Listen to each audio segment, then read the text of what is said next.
Hey guys, I am down at Essic Robinson's garden. So if you guys have been following along, Mr. John had went ahead and built all of our rows for us in our garden. So I am going to take the seedlings that I went ahead and planted at home, and I'm going to go ahead and get them started in the garden. So if you guys had followed along with my video of planting the yellow squash, they are up and ready to be put in the garden.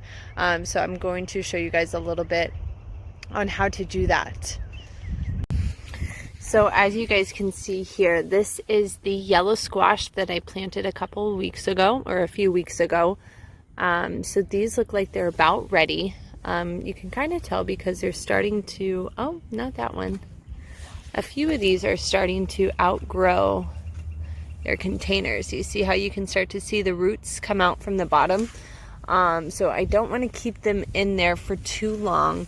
Otherwise, I don't think they're going to make it. So you can see how the roots are starting to come through the bottom.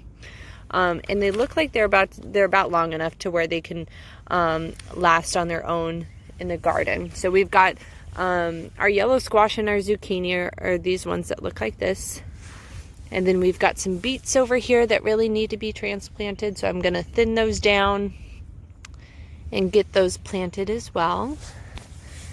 We've got some more beets over here. So all of our beets that need to be thinned and planted. And then here is our okra plants. So typically most of them start with those 2 leaves. And then they'll get a third one. Like, let's see, over at our zucchini plant. So typically all of the leafy plants start with 2 leaves. Here's a good one. And they typically all look like that, and then they get the third one that kind of more looks like what the plant's going to look like. So the zucchini plant's going to get a lot of these big leaves. These are just kind of, I don't know exactly what they're called, but they're not quite what is true to the plant. Okay, so I have carefully removed the zucchini seedling from its starter pot, and you can see the roots down there. So I wanted to make sure I was being careful whenever I was removing it from the starter pot to not disturb the roots too much, so that it could survive on its own in the garden. So then I just dug a little hole, just enough for the plant to sit down in there and be supported. So you just put it in there, then fill in the dirt around it. And then I will want to, once I have everything planted, I will want to make sure I give it a good watering, so that it can start growing. And then I spaced these zucchini plants about 24 inches apart, but the space between the plants kind of depends on the plants, and they will vary. Like the beets are more closer together than the zucchini will. So there we have it.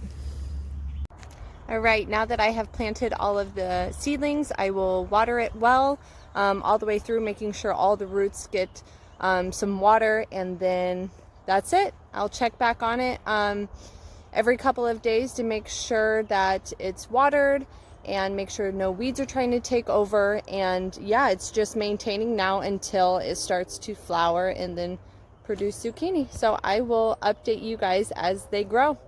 Thanks for joining me.